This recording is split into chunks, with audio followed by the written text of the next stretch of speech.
There are different varieties of moral discourse. When people want to deliver a message about what they consider right or wrong, good or bad, just or unjust, they choose a type of speech that fits their purpose and their audience. Sometimes moral claims have a high degree of specificity, and sometimes they speak broadly about what people value.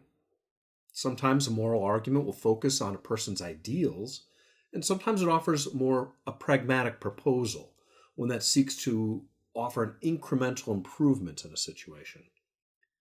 James Gustafson, one of the most prominent American Protestant ethicists of the 20th century, says there are four varieties of discourse in Christian ethics: prophetic, moral, ethical, and public policy. Today we learn about prophetic discourse.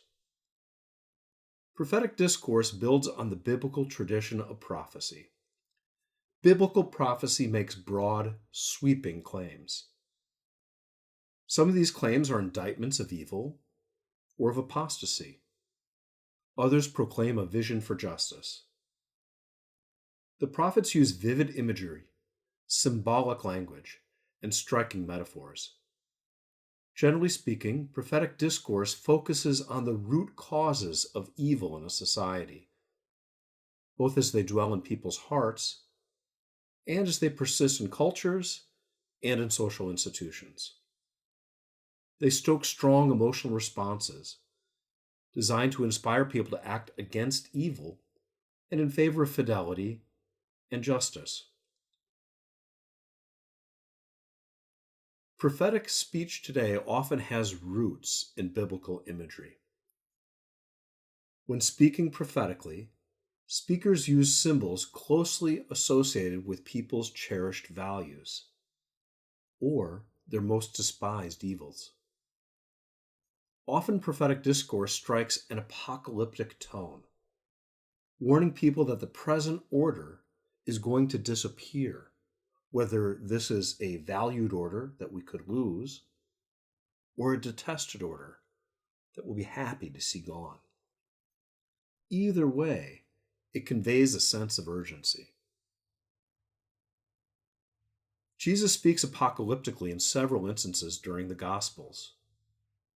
In this striking passage, Jesus says that he has come to set fire to the earth and that he wishes it was already burning. The present order that's passing away in this passage is familial unity.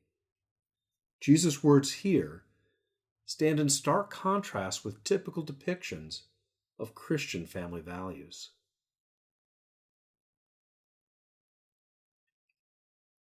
In contemporary contexts, we see prophetic speech that strikes an apocalyptic note in discussions of environmental ethics.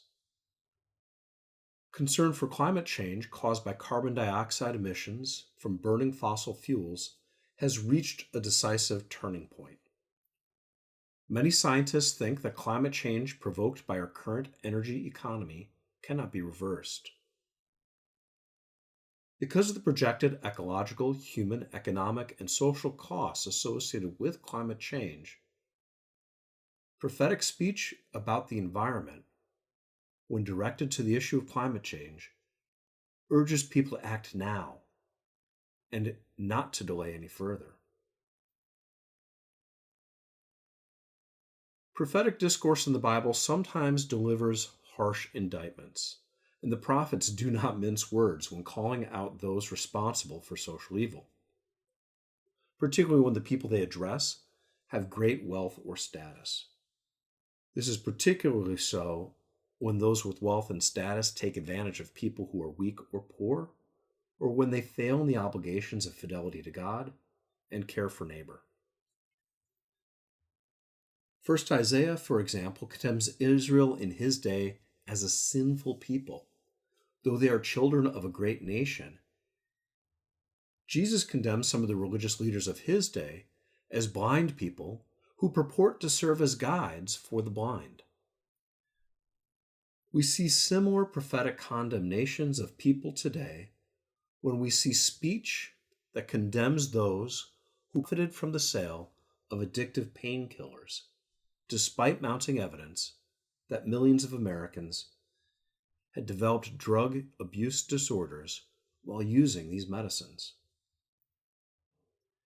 In the Bible, the prophets condemn situations marked by injustice, especially when people in power take advantage of those who are poor or powerless. They also condemn disparity in wealth, the harsh living conditions of the most politically vulnerable people of their time, widows, orphans, and foreigners living in Israel. When speaking of injustice visited on foreigners living in Israel, the prophets hold little back. They remind the descendants of Israel that God had delivered them from slavery when they were mistreated in Egypt, and then brought them to this new land so that they could be safe from oppression, only to have them treat foreigners oppressively. In this, which God had intended to be a land of prosperity. The prophets see this as a human effort to reverse the exodus from Egypt, and they consider it an act of extreme infidelity to God. In the Bible, we see an example of a prophetic indictment of a social situation when Michael laments the injustice of wealthy people who plot to take the land and houses of the poor. He warns that God will allow an invading army to conquer Judah and turn over the land to the invading peoples. This warning seems particularly daunting in Micah's time because the northern kingdom of Israel had been invaded by the Assyrians, and their leading citizens had all been deported. The northern kingdom of Israel ceased to exist. Micah warns Judah that they could well see the same thing if they don't reform their ways. Today in the United States, we see a similar condemnation of an unjust social situation when prophetic discourse treats the topic of racism. Despite the gains of the civil rights movement 2 generations later, white Americans continue to hold more power, more wealth, and more clout than people of color. And as cameras have become ubiquitous in today's social landscape, we see video of police officers who, on a regular basis, kill Americans who are Black, seemingly without concern, regret, or real accountability. As biblical prophets denounce injustice, they also proclaim an alternate vision for society, where justice and fidelity to God and neighbor become the reigning values. Often these images are abstract. They sketch dreamlike pastoral images of a lush and bountiful land, speak of a replacement of violent conflict with peace. They speak of harmony among classic rivals and foes. They promise leaders who will act with compassion toward their people and in fidelity to God's commandments and Torah. We see an example of this in Isaiah's proclamation, sometimes nicknamed the Peaceable Kingdom. The wolf shall be a guest of the lamb, and the leopard shall lie down with the young goat. The calf and the young child shall browse together, and a little child will guide them. In the United States today, we see this sort of image captured in our patriotic music and in civic heroes whom we turn into icons because their memory evokes the values for which they stood during their lives. We sometimes make museums and historic monuments of the places where our shared history makes a decisive turn toward justice. Notice that prophetic speech focuses on our values. It appeals to emotion. It makes broad, sweeping proclamations of utopian visions and issues decisive indictments of injustice. Prophetic speech holds close to our ideals, stokes our emotions, captures our imagination, and inspires us to action. This is not the speech of gradual incremental change, of public policy minutiae, or of concrete steps to take for social reform, or of making appeals to people who don't already share the values of the prophet. This is the language of social movements, political mobilization, challenges the dominant ideology of ruling elites, and disrupting an unjust status quo. Prophetic discourse has an important place in Christian ethics, but it is not the only genre in which ethics speaks.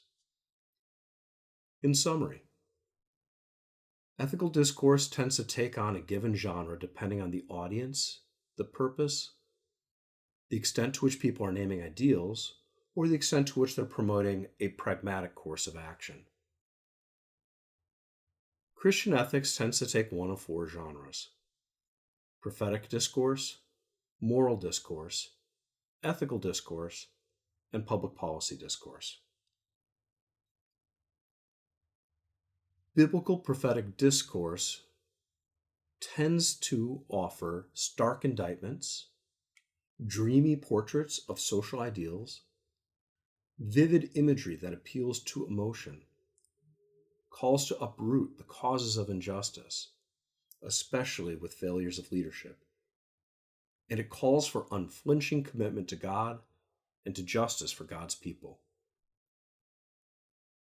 In contemporary social discourse, when it strikes a prophetic note, we see an unflinching commitment to ideals and frank speech delivered to people who have power.